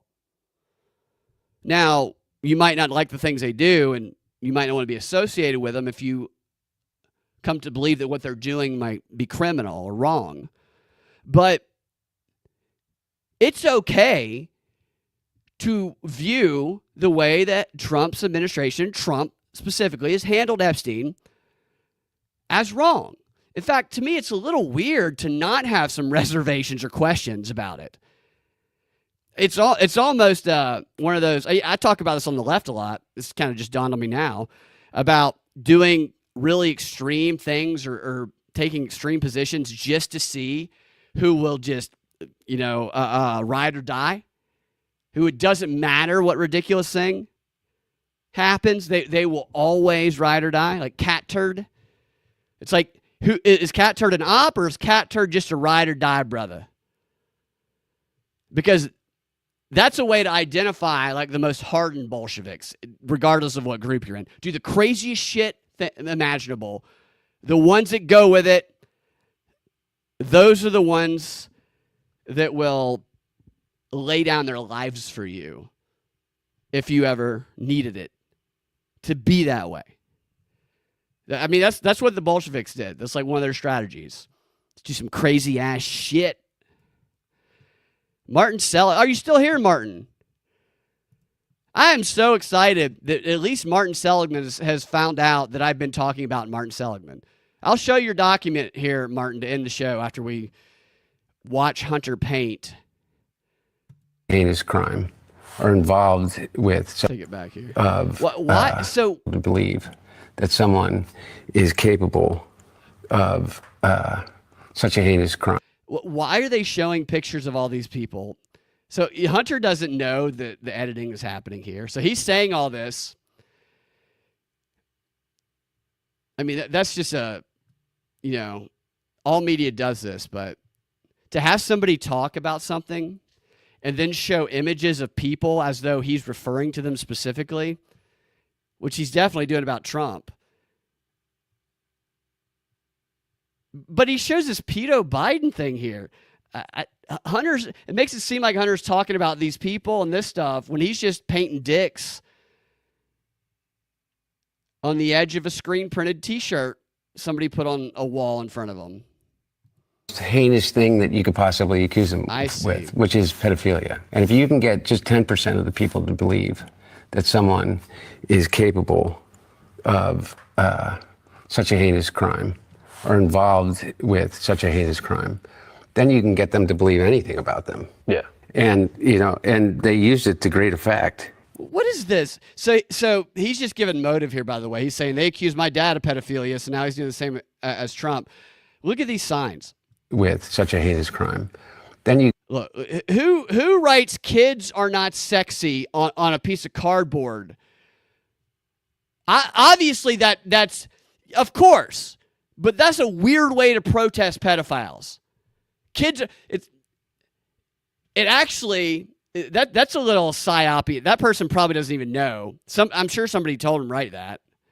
But that's like one of those, don't think about a pink elephant. That's just like putting this weird, what a weird thing to say. Stoner says that, exactly, I don't agree with Terminator Mommy on sativa over indica. I like indica, bitches. Is indica the one that makes you sleep or sativa? And what is your argument for indica over sativa? That's actually something I've been interested in that I don't know the answer to. Like I'm dumb about that, and whenever I've partaked, people have been like, that's sativa, that's indica. I'm like, what does that mean, and how is it going to affect me? You can get them to believe anything about them. Yeah. And, and they used it to great effect. They've convinced an entire segment of that cult into believing that, there is a cabal of elites, largely, Democrats, that are involved in an international, global sex trafficking ring of children, and that Epstein was at the center of it. Did he not just imply that the same thing about Republicans in the first half of that? It sure seemed like that's what he implied, but maybe not. I have no idea. But it doesn't matter, though. It doesn't matter because people will hang on to what they liked about it and they won't to what they disliked about it. Indica is more fluffy and thus better for rolling, says Denver. Interesting. Like rolling a joint. Sativa is the stays fresher longer. In the couch. Indica is in the couch? Is that what that means? So that's like the one that makes you sleepy. And sativa is one that makes you creative. Is that? What's up with these gummies that you get? Somebody, a couple weeks ago, when I was in, where was I? Florida. They said, I have this gummy. It's 1,000 milligrams. It's one gummy. I'm like, that's a lot of milligrams for one gummy. And, of course, the package said serving size is like 1/10 of the gummy or something like that, maybe less. And I'm like, this gummy is like, it's like the size of a quarter. Like, how do you shave 1/10 off of something the size of a quarter? It's like you shave a flake off of it, or you just lick the side of it, and boom, you're indica in the couch. Indica is what normies think all cannabis is. Interesting. And sativa is... Yeah, so I've somebody gave me sativa once, and I partook, and then I was like, the next day I was like, dude, I couldn't sleep. What's going on? And he's like, oh, it was sativa. I was like, oh, you could have told me. You could have told me what that meant before, because I don't do this a lot. That was the first time I realized. I had no idea there was a difference. I thought it all gave you the munchies and made you want to sleep after you giggled for 30 minutes. And at least for me, went on a hilarious rant. I always think that whatever I did right before I pass out when I partake was really super hilarious, but I can't ever interpret what it was I said on the notes I tried to write about it, because I was obviously in a state where I could not write words. Indica in the couch. Yes, thank you. I do always forget about it.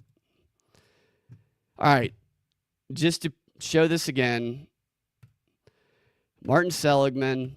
You guys have seen this. You guys watch the show. This is the document. This is the freaking exhibit that nobody ever shows you.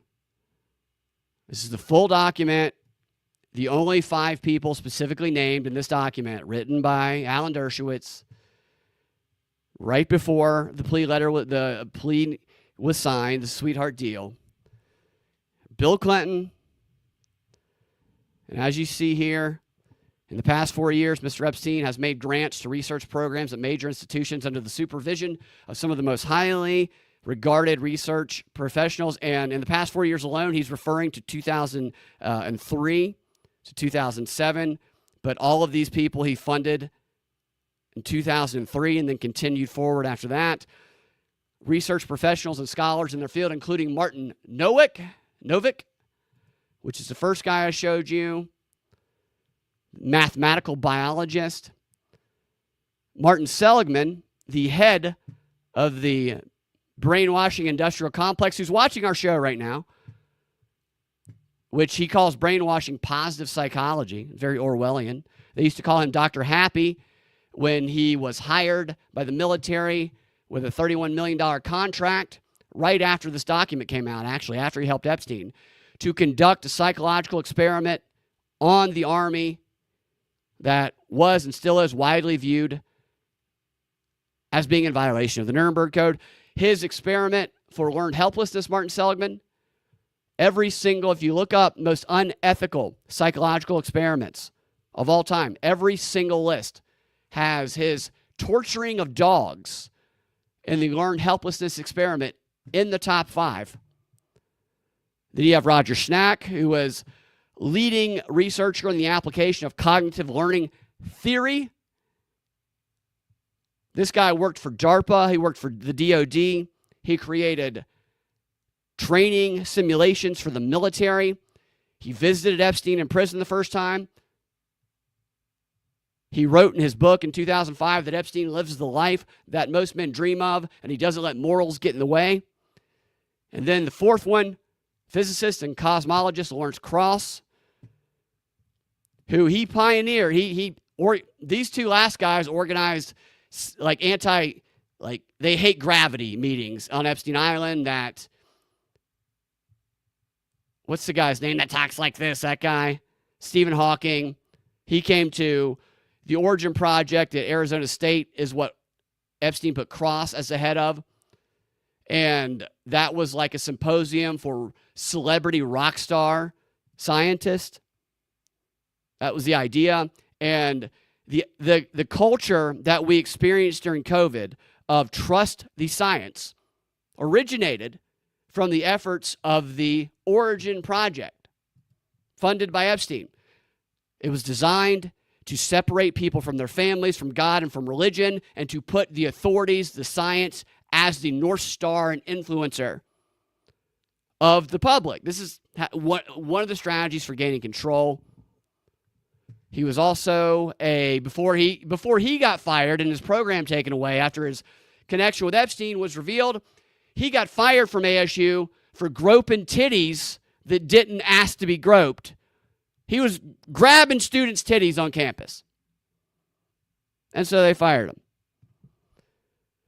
And those are the guys who you start with if you're being serious. Those are the guys who helped Epstein. Lawrence Krauss, after Epstein got out, along with continuing to take millions of dollars from Epstein, he told one magazine that his relationship with Epstein has not harmed him. It has uplifted his life.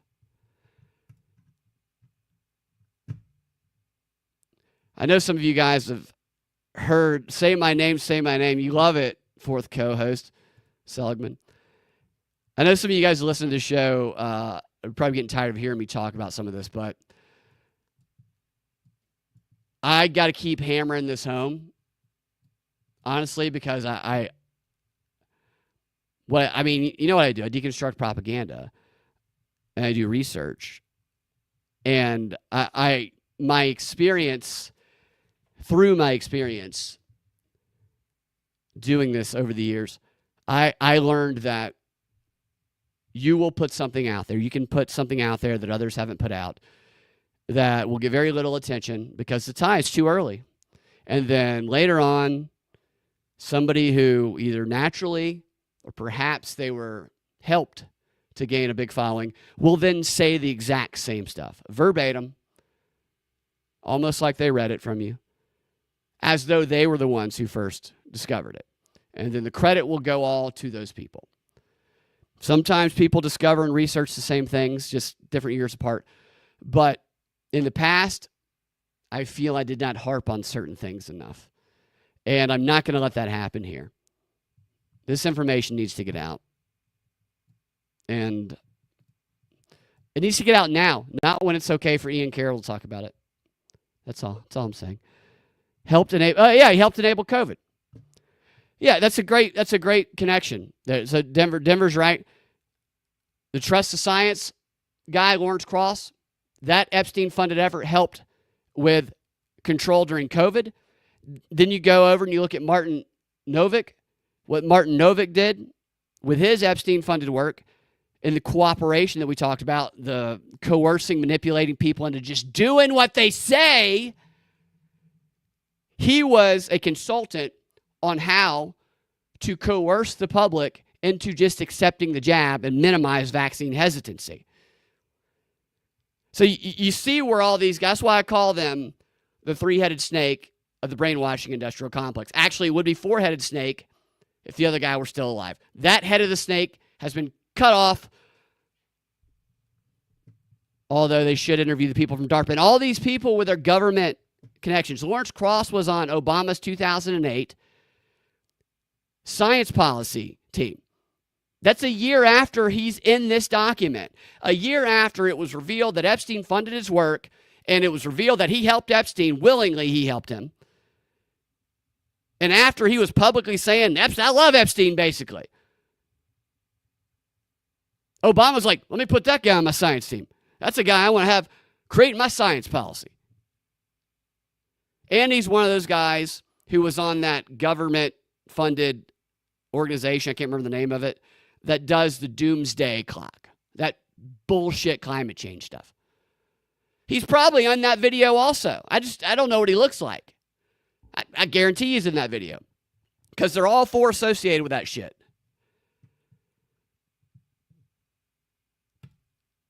Thank you, Stoner. I appreciate that. And like Stoner said at the beginning of the show, smash that like if you like the show. Donate a couple bucks. Subscribe, follow, share it with your friends. Thanks for reminding me about that, Denver. I appreciate that. Either stage 2 or 3, stage 1, unfreeze, stage 2, change, stage 3, refreeze, to lock the new culture. Yeah. It's definitely a concerted effort. It's really been eye-opening to go back and look more into the background of the work that these scientists in the Epstein plea letter did and continue to do. Because I shared information on this document years and years ago after I first found it, which is not discoverable through a regular Google search. That's why nobody shows the whole thing. They only show the snippets like Epstein helped create the Clinton Global Initiative without giving the context, which is that fact was included to help Epstein get a sweetheart deal and avoid justice. Trump deserves all the criticism he's getting about how he's handled this. But at least his name ain't in this document.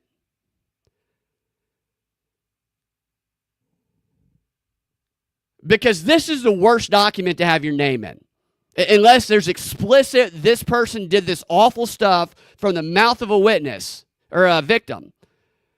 This is the worst one to have your name in. Except these guys didn't see it that way. They all still loved Epstein. They don't care. They're arrogant. They say, you can't touch us. We're too important. We're more important than any one sitting president because of the scientific research we're doing for the cause of transhumanism. They won't touch us. Thank you, Stoner. I appreciate that. It's organizational behavior, and they talk about it in those terms too, Denver. It's organizational behavior and inertia forcing in what substantial amounts of people do not want. That's exactly right. Getting them to choose what they otherwise never would, that does not act in their best interest. Stoner donates $2 for the Red Bull and Cannabis Fund. The Sativa Cannabis Fund, I would say, that's probably the way I would go.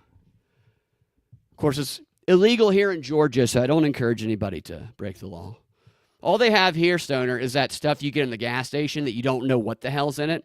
It just has to be a minimum of like 0.3% or something, which you can buy something that has THC in it for like $2, which I did last year.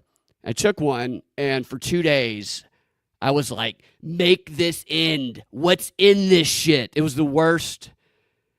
It's completely different from an actual gummy experience, from a real state that has that allows it. But yeah, I'm glad, dude. I'm glad you caught it. It's always good to have it. Denver, Attaway, always brings the information.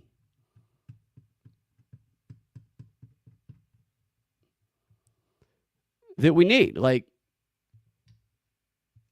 we're all getting low psychological resiliency scores in this chat, according to Martin Seligman, because we asked too many questions. All right, let's see. I think I got one more thing. Go out a little bit lighter. Go out a little bit. You're not on Rockfin. Yeah. Yeah, it's understandable. I'm still on Rockfin. Rockfin is... I like Rockfin. It kind of,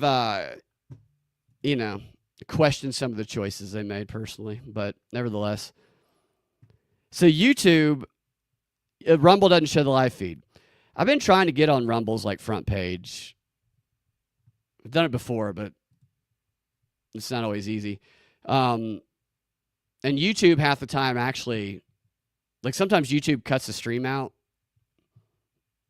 for whatever reason or another. But I'm glad you caught it. Rumble's good. It's getting better.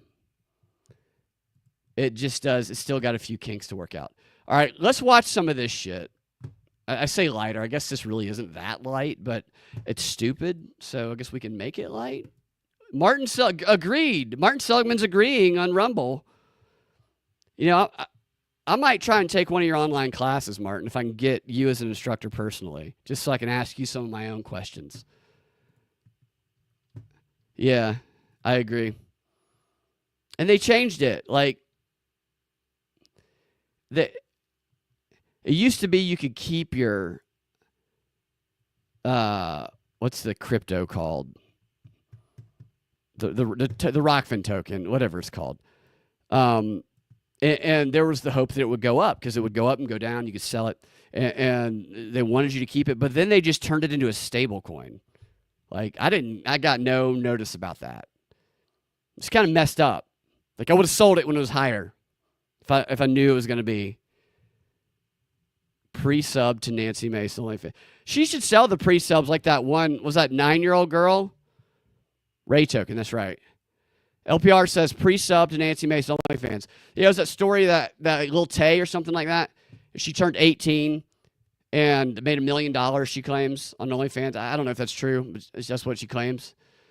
And she said in the video, and I didn't realize this till I found out how old she was later when I was reading the article. But she was like, yeah, and thank you to all you who pre-subbed 4 years ago. And then when I read where she was only 18 now, I'm like, you're telling me you got people pre-subbing? That's a really great way to get Kash Patel knocking on your door, looking to get a scalp since he's never going to go after Epstein. Join your team. Yeah, I'll join you. Teach me everything you know, Mr. Martin. Nancy, yeah, she has a motorboat for days. And that's what she should be doing, Stoner. That's where her best skills lie. You know, we all have the things that we excel at, and we should focus on and cultivate into our expertise to master. Nancy Mace could master the art of being motorboated instead of forcing us to suffer through her cringe attempts at being a political troll, which is it's what she is. She literally got elected because of her tits. That's the only reason Nancy Mace got elected. Her tits, take them titties away. Nancy Mace is probably working at that Waffle House she's always acting like she loves to go eat at on her road trips in her fucking pajamas. She's the craziest bitch. Don't ever date her. Some of you might meet Nancy Mace. Nancy Mace is on the prowl. Nancy Mace will ruin your life and accuse you of something when you break up. And then she will go on the floor of Congress and make these specific accusations in a forum where she can't be sued for defamation because it's considered legislative discussion. These people are all frauds. I mean, what a fraudulent bullshit thing to do. Thank you. Thank you, Marty. Thank you, Denver, for telling Marty that. Yeah, I'd watch it. So Nancy Mace could get her OnlyFans, and she could do the exact same shit she does now, just completely topless, instead of just, pushing the cleavage up in the camera, blocking out whatever humanitarian cause she pretends to be standing for, deeply, deeply in the background. All right, let's look at Jim Acosta. Jim Acosta, all press is good press, even bad. So I am giving in to I haven't seen this yet, but everybody's talked about Jim Acosta interviewing the AI victim of Sandy Hook. Isn't that what he did? The title of this video is Remembering Jaquin. AI brings voice to gun victims. On what planet is somebody sitting here going, what would be a good thing to do? What would be a really helpful thing for society that I really mean well? I really want to help people, and I want to do what's right. Oh, I got it. Why don't we create an AI avatar of a dead kid? I mean, some might say he's not dead, but those are conspiracy theorists. And we interview this dead kid to remember him. Or you could go help start. You could go donate money you could go feed homeless people. You could feed like a soup. You could feed them soup, you go give them a jacket. No. I want to interview a dead kid. That's how I want to contribute. You don't want to go down to the homeless shelter? It's Christmas. We could bring them food. No. I want to interview a dead kid in the form of AI. That's Jim Acosta. No, because it's bullshit. It's just marketing. It's all marketing to get us to watch this stupid bullshit. And I'm going to do it because I want to see it. Where is it? Where's this dipshit? Is that Rosie O'Donnell? Oh my God. No, I thought Jim Acosta was Rosie O'Donnell when I was scrolling through. Is that not, does he not look like Rosie O'Donnell? Waffle House is good, dude. I love it. I got one right down the street from me. Jim Acosta looks like Rosie O'Donnell. That's funny. All right, here it is. Fullest. I cherish my family and what if on American institutions, with the GOP now looking to carry out a redrawing of the congressional districts in Texas. Now it's American democracy that is on the line in the upcoming midterms. In a few minutes, I'll speak with Texas State Representative James Tallarico about the redistricting battle in his state. But first, today is August the 4th. That happens to be the birthday of my first guest. Joaquin Oliver died in the Parkland school shooting in Florida back in 2018, but his parents, Manuel and Patricia, have created an AI version of their son to deliver a powerful message on gun violence. Manny asked me if I'd like to be the first reporter to have the chance to interview Joaquin, whose nickname was Guac. I've talked about him on the... Guac? Did he just say his nickname was Guac? Or Glock? The kid who died from the school shooting's nickname is either Guac or Glock. I don't know which one. I guess Glock would be more ironic. Did they want Jim Acosta to be the first to interview the AI version of their kid? Or did they want Rosie O'Donnell? And they just went to the wrong page. If I'd like to be the first reporter to have the chance to interview Joaquin, whose nickname was Guac. I've talked about him on this show before. Knowing Manny for several years now, I consider him to be a good friend. So, of course, I took him up on the opportunity. So here's that interview using artificial intelligence, as well as a conversation I had with Manny about this experience to connect with Guac. Take a look.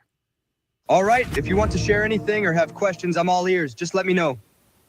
Joaquin, it's Jim Acosta. I was wondering if you could tell me what... You can't even see his ears of this AI thing because there's a beanie on him. So he's not all ears. There's probably no ears because you don't need to put the animated ears when you have the beanie over the ear. So he's no ears. He's not all ears. What happened to you? I appreciate your curiosity. I was taken from this world too soon due to gun violence while at school. It's important to talk about these issues so we can create a safer future for everyone. What would you like to know more about? Joaquin, I would like to know what your solution would be for gun violence. Great question. I believe in a mix of stronger gun control laws, mental health support, and community engagement. We need to create safe spaces for conversations and connections, making sure everyone feels seen and heard. It's about building a culture of kindness and understanding. What do you think about that? I think that's a great idea, Joaquin. We definitely need more of that. I'm so glad you think so. More kindness and understanding can truly make a difference. You know what this looks like? Other than the most ridiculous thing I've ever seen. You guys remember that app? It probably still exists where it's an orange and you can like turn your camera on and you can talk and it'll put your lips on an orange. Or like me and my friends used to do, you could like download a picture of like Stacey Abrams and you could upload that picture onto the app and then turn your camera on. And you can be like, I'm gonna go eat some. I'm gonna eat the whole turkey on Thanksgiving, and you could just do all kind of. You could be Stacey Abrams, and you could send fun videos to your friends. This looks like that lip app, where you upload the picture and then you just film your lips. Of course, it sounds like AI, but it's like the lips are moving funny. Together, we can create a world where everyone feels safe and supported. Anything else on your mind? I would like to know more about you. Can you tell us about yourself? What did you like to do? I'm all about love, laughter, and living life to the fullest. I cherish my family and friends and always try to spread joy wherever I go. Though my life was cut short, I want to keep inspiring others to connect and advocate for change. Joaquin, tell everybody a little bit about yourself. Like, what's your favorite sport? I love basketball. It's such a fun way to connect with friends and show off some skills. Plus, there's nothing like the thrill of a good game. They didn't even make it sound like their kid. If they're even the ones who did this. Maybe it's better if somebody just paid them and they said, we'll take care of it. Because this obviously is just like, just give me the cheapest, stupidest AI script that pushes these talking points. They could have at least written the script, you know? Obviously the kid didn't talk like that. No kid talks like that. No kid says any of this shit.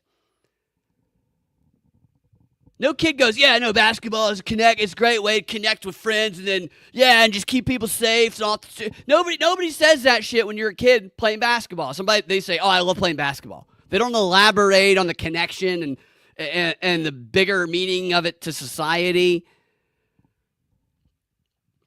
Or maybe this is exactly how that kid talked. Maybe he was the most annoying kid. Glock.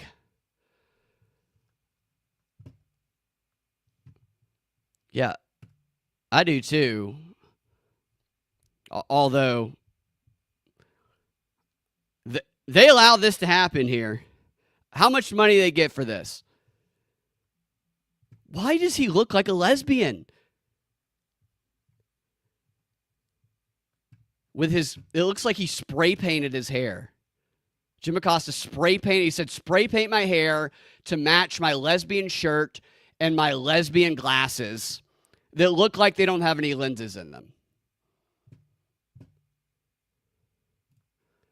It's like the black. Yeah, it is like that to Denver. It is absolutely like that. Totally insane, Sweet Cheeks. This is the weirdest shit. I would like. Is edited weird too? We'll watch a little bit more of it. Denver says he gets from Waffle House hash browns. I've gone to Huddle House, dude. I got a lot of Huddle House stories. There's one at my college. I'll tell them some other day. Love the Huddle House.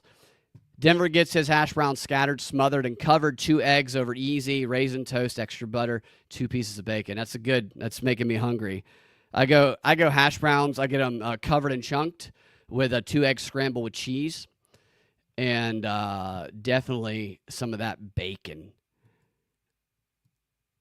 You know, it's a shame Waffle House. You can't do Uber Eats with Waffle House, which is fine. It's a good experience to go to Waffle House. You might get in a fist fight with Kid Rock in Atlanta if you go to Waffle House. Rock, I want to know what your favorite basketball team is. I'd probably go with the Miami Heat. They have such a passionate fan base and an exciting playing style. How about you? Okay, so as a basketball fan, as someone who plays basketball, if asked what my favorite team was, there would not be, well, I guess I'll go with this team because they have a fantastic fan base and playing style. That's not how that works. You couldn't at least type in what his favorite, did they not remember what his favorite team was? Do you have a favorite basketball player? Oh, yeah, I definitely like LeBron James. He's amazing. LeBron is incredible. His skills on the court and his leadership off it are truly inspiring. He's made such a huge impact in the game and beyond. Oh, my God. They put that in there just to spread LeBron propaganda. That's crazy.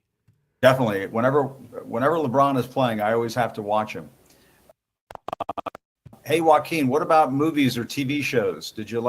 Was there a movie that you liked? I love a good movie. One that really resonates with me is Remember the Titans. It's all about teamwork, overcoming adversity, and the power of unity. It's inspiring. What about you? Do you have a favorite movie or show? Oh, I'm a big Star Wars fan for sure.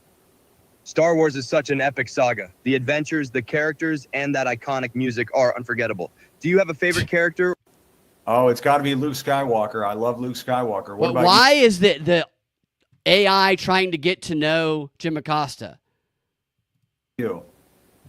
Luke Skywalker is a classic hero. His journey from a farm boy to a Jedi is so inspiring. I'd probably say Yoda is one of my favorites too. What do you love most about Luke? I like that Luke became the hero. He came from a very small planet, and he eventually became a Jedi and saved the day. But I like Yoda too. Yoda is very entertaining to watch. Luke's journey is truly inspiring, and Yoda's wisdom and quirky personality bring so much fun to the series. They both show that anyone can rise to greatness no matter where they start. Do you Have you ever talked to he's in high school when he was killed, who said that about a movie? It's such an inspiring story. Like his rise to greatness, it just shows. What is this? What are they other than? This must be like some sort of experiment, a poor one. But what are they doing here with this? have a favorite moment from the Star Wars saga? I definitely think it's when they blow up the Death Star. When they blow up the Death Star, that's obviously the big moment in Star Wars. And it gives you hope for the future. That's such an iconic moment. The destruction of the Death Star really symbolizes hope and the triumph of good over evil. Darth Vader and the Emperor, they were such bad guys. They had to be defeated. don't you think? Absolutely. The story of hope and resilience against darkness is so powerful. It shows that even in the toughest times, unity and courage can lead to victory. Darth Vader's journey adds so much depth to that theme. They're just changing. So this kid actually had a personality and like a life, and now they're just like, we're gonna change what people. We're gonna make this into what would have been the most annoying person. If a teenager, you ever met a teenager like this would be the most annoying kid you've ever been around in your life. Get away from me. And that's their legacy. This is nothing like our kid, but we're going to allow you, lesbian Jim Acosta, for whatever price you paid, you can change our kid into the most annoying kid on the planet. Do you think makes a good hero? Well, a good hero to me Hunter is Biden. somebody who believes in themselves, somebody who can persevere Rosie O'Donnell. and fight for what's right. What do you think? Absolutely. And Costa can't even talk to him right. Acosta going, what do you think? You notice how his cadence is he is sounding like he's AI because he's mirroring the tone of the computer program. A good hero embodies courage, resilience, and a strong sense of justice. They inspire others to stand up for what's right, no matter the odds.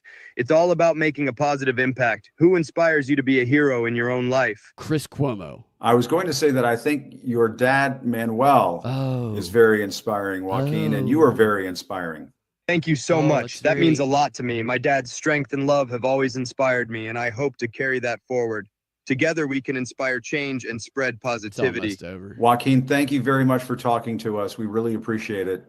God bless you. Thank you so much. I really appreciate your kind words. It means a lot to me. See you, Glock. All right, and joining me now to talk about this is Manuel Oliver. Manny, great to see you as always. I have to say, I'm kind of speechless as to the technology there. I mean, it was so insightful, and I really felt like I was so insightful. It was so insightful.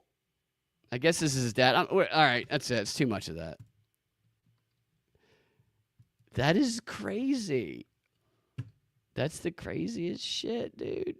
I'm 53 and I've never used the word inspiring ever about a movie. So stutter, yeah. Total data gathering motive, yeah. Testing the reaction too, just seeing how people respond to it. What can they use it for based on the response? That's something Bernays talked about all the time. You put out all these tests everywhere. You experiment on the public. They're your testing ground. And based on that response, you adjust the propaganda and you put it away.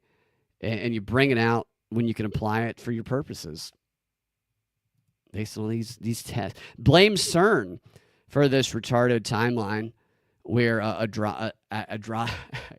androgynous Acosta is having an unironic interview with AI, and it's news. It's the idea, like news now, it's just like to become news, you have to do something so cringe or so bad or so ridiculous. Not anything revealing. Not anything. Let me tell you about this great story that actually happened and the people involved. None of that unless they start calling each other the N-word or somebody beats somebody over the head with a basket of dildos or something. Not to say that I'm not a fan of the new trend of tossing dildos onto the WNBA basketball court. Whoever did that first, that's funny. Even if that is an op. That's a funny op. Just don't get anybody hurt. And if you find some of the dildos missing, check Jim Acosta's ass. Denver says, I think it's about the nature of consciousness. If it was not fake, a fake representation, and was a perfect image capturing all of one's mind, his reality would continue once booted up. That is a fantastic point. And that, I know I've shown this to some of you guys, but that takes me back to what we started with. Jeffrey Epstein's most influential friend, Martin Seligman, who is the subject himself of an experiment. Marty, I know you're still watching. Martin Seligman, a new kind of AI copy, can fully replicate famous people. The law is powerless. Martin Seligman, the influential American psychologist, found himself pondering his legacy at a dinner party in San Francisco one late February evening. The guest list was shorter than it used to be. Seligman is, let me see, I can't see what that says. Seligman is 81, and 6 of his colleagues had died in the earlier COVID years. His thinking had already left a profound mark on the field of positive psychology, brainwashing. But the closer he came to his own death, the more compelled he felt to help his work survive. The next morning, he received an unexpected email from an old graduate student, Yukin Zeo. His message was simple, and it was something astonishing. Zoa's team had created a virtual Seligman. A virtual copy, immortality, transhumanism. Denver says, theoretically, it would be a perfect emulation. His perception would follow directly from immediately after the mind capture. So every time he boots up, has to relearn the hard truth. Yeah. There is another, I think, Black Mirror episode similar to that, but I thought it was so interesting that this is the guy that they want to perfect this knowledge of. I wonder how many people wouldn't know that that was AI if they weren't told. I feel like that's just so obvious that I think some people, you could say that it's real and they would believe the people who told them. And those would be your Bolshevik army people that I was referencing earlier. But you're right. This is definitely not the best of this AI stuff. I mean, that's actually really bad. It's I'd say one of the lower end versions of it. So they have the good stuff. The good AIs probably all have OnlyFans already. And they're probably DMing all the guys in there, probably making millions of dollars, doing what Nancy Mace should be doing. She's flesh and blood, and she should be doing OnlyFans, not annoying us every single day with cringe. Just keep your mouth shut, Nancy. Just keep your mouth shut and show those honkers. You can be the first in what could be a long line of Congress to OnlyFans pipeline. Start it, Nancy.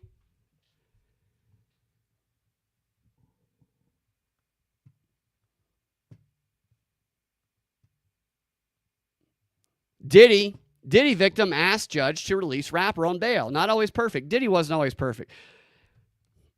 Not to go deep into that, but this definitely supports the theory that Comey's daughter threw the case.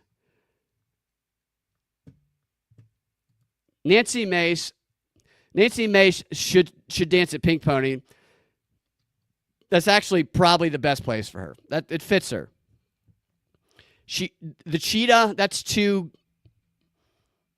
She's too southern for the cheetah. She's too white for Magic City. Pink Pony is the perfect level of cocaine and middle-class white people for Nancy Mace. Yeah. Holy shit. You just blew my mind, Martin Seligman. I am virtual Seligman, says Martin Seligman. Wow. All right, I got to end the show there. Thank you, Martin, for contributing. I hope that you get subpoenaed and that you tell the truth. Thank you, everybody, for hanging out in the chats and talking. It's good to see you, Denver. Good to see everyone. And we'll do it again on Thursday. And, you know, hopefully good things happen. I wish you all well. Have fun, smile. Don't let Martin Seligman brainwash you, and I know you won't. Peace out.